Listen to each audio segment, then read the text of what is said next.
You'll be looking up at me when it's over. I live for the battle, I'm a soldier. Yeah, I'm a fighter like Rocky. Put your flag on your back like Ali. Yeah, I'm the greatest, I'm stronger. Bet my dues, can't lose, I'm my own, yeah.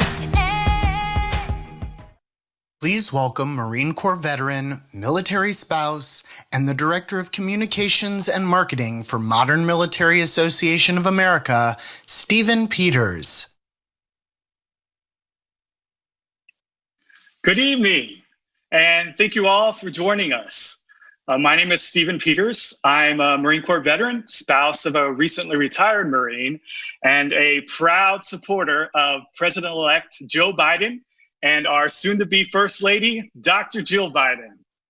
You know, the voices of veterans and military families really were so crucially important in this election. And each one of you made an undeniably profound difference. Not only did you vote, but you made phone calls and text messages, you wrote op-eds and letters to the editor, and you talked to your friends and families about the importance of this election. And it worked.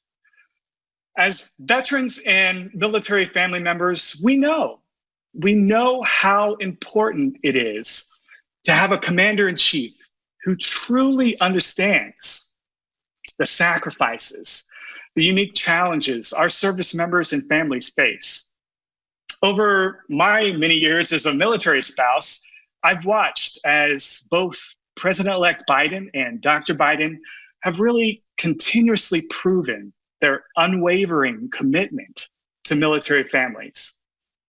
And because of each one of you, in January, we'll have true champions for military families and veterans in the White House.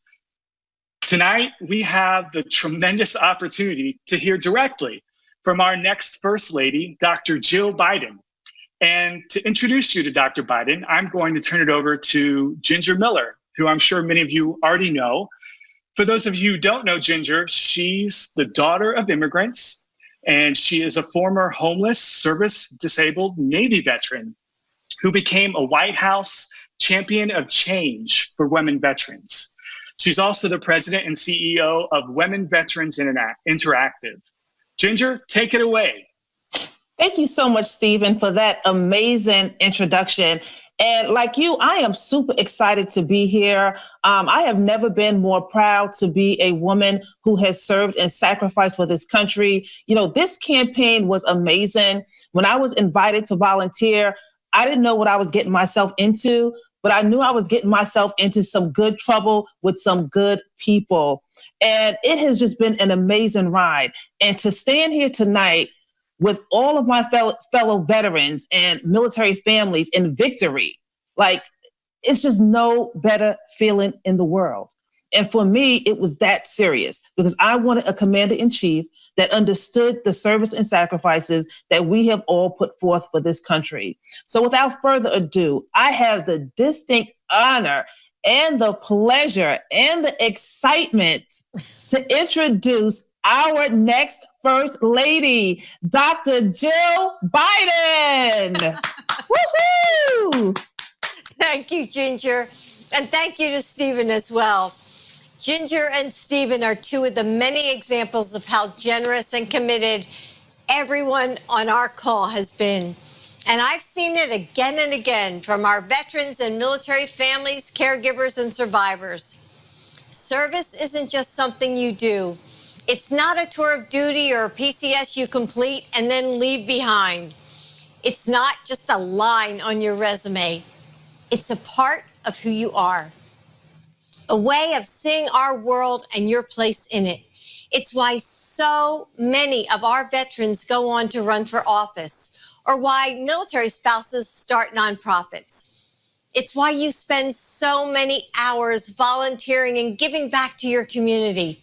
And it's why you get involved in schools and campaigns, even in this difficult time. I recently had the chance to sit down with a mom of two kids, 8 and 10, and her name was Kelly.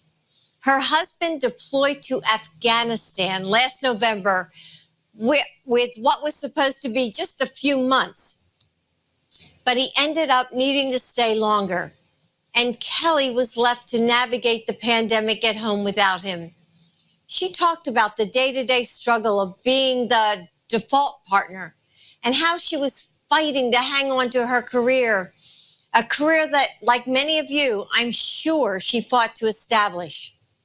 Still, even in the midst of all she faced this year, she remained committed to helping other military families like her own through her work. And she made time to be part of our campaign. In fact, her 10-year-old daughter, Hannah, wrote me a beautiful letter about how she was doing her best to get out the vote. Duty, responsibility, the obligation to do what we can to make this nation the best it can be. Those are the values that make this community special. And they are why you showed up for Joe and Kamala. Veterans and military families for Biden grew to nearly 6,000 passionate members. You called voters in critical battleground states and trained others to do the same. You helped energize military voters in those places that pushed us over the finish line, like Michigan and Arizona and Georgia and Pennsylvania. Many of you served as super volunteers who gave so much of their time to organize and get out the vote. And it wasn't just the GOTV efforts. You made space to have important conversations around the issues that matter most to your community. The Women Veteran Council for Biden, which Ginger helped lead, hosted a number of events to discuss the hurdles that women and members of the LGBTQ community face when they serve in our military and then transition to civilian life. And Military Families for Biden published an open letter from hundreds of you about why new leadership was absolutely imperative. You won this election. You changed this country. And you are the reason that come January 20th, we are going to have a military family back in the White House. As you can imagine, this has been an incredible time for Joe and me. The weight and beauty and responsibility of the faith and trust the American people have given us will never leave me. I'm grateful and excited, and most of all, ready to get to work with you. Because there's still, so much that we need to do together. And for me, that means relaunching Joining Forces and making sure that all of your voices are heard.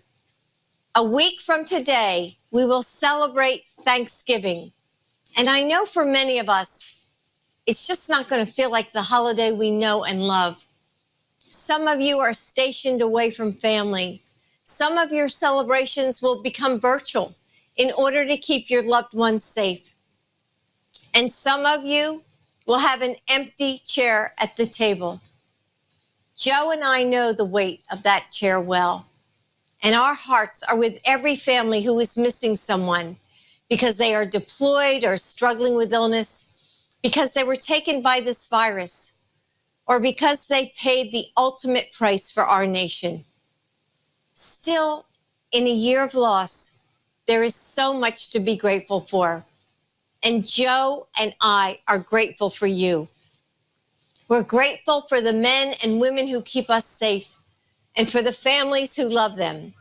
We're grateful for the sense of duty and honor that drives you to continue to serve in your communities. And we're grateful for the faith and trust you've put in Joe to be your next commander-in-chief. Joe and I will never forget what you did for us. We will never lose sight of why you work so hard. We will honor our sacred obligation to properly prepare and equip our troops when we send them into harm's way, and to take care for them and their families, both while they're deployed and after they return home. By the way, Oh my God. I'm Joe Biden. I'm Joe's husband. I didn't see see that coming. And I just want to tell you, sorry. That woke everybody up. I just want to tell you all, I mean it from the bottom of my heart. You are the spine, you are the sinew, you're the backbone of America. You really are. We owe you, not for just helping me get elected. We owe you for your sacrifice. You know, Yeats had that phrase, Keats, I should say. They also serve who only stand and wait. How many of you, while your husband, wife, son, daughter was deployed, every morning got up and said that quiet prayer, and every morning thought all day about whether they're going to be safe? So many of you made such incredible sacrifices. I got in trouble a long time ago, for over 25 years ago, for saying we only have one sacred obligation in America, and I mean it from the bottom of my heart, and I hope I've demonstrated. The first is that, you know, we have obligation to the elderly, to our children, but only one sacred obligation. For those who we send to war and their families, to take care of them when they're gone, to take care of them when they're home, and to keep the commitment we made. You are 1% of the nation that's kept us safe and secure. You're the 1% of the nation that's done more than anyone else has done. And I want to tell you, I had the opportunity to see you up in the Konar Pass. I've had an opportunity to be in and out of Afghanistan and Iraq and other parts in the war zones over 30 times. I saw you. I wish all of America could have seen you and seen those of you who fought, those of you who were there, the sacrifices you made, the courage you showed. We've never asked as much of a generation as we asked of this 9/11 generation through this day. You didn't get deployed once, twice, three. I was flying into Baghdad, and we were landing, doing one of those corkscrew landings. I was up in the cockpit, and there were 7 members, including me. And I said, how many of you is this your first tour? Nobody raised their hand. Second tour, nobody. Third tour, 2. Fourth tour, 3. And fifth tour, 2. It's one thing to go out not knowing what you're facing, but after seeing what happens and then saddling up and going back out again, you're the most incredible generation. You are the most incredible generation in American history. So thank you, thank you, thank you. And our commanders deserve the kind of support they haven't been getting. I promise you, you have a seat at my table constantly, and we'll never, ever, ever forget the sacrifices you've made. We owe you. And I'm not just thanking you for the election, I'm thanking you for all the sacrifices you made as veterans. We can't tell you how much we appreciate you. Anyway, I'm sorry to interrupt you. That's okay. Sorry I scared We're you. just going to finish by saying thank you again, and God bless our troops and their families. God bless you. Happy Thanksgiving. And God protect them all. Thank you. You'll be looking up at me when it's over.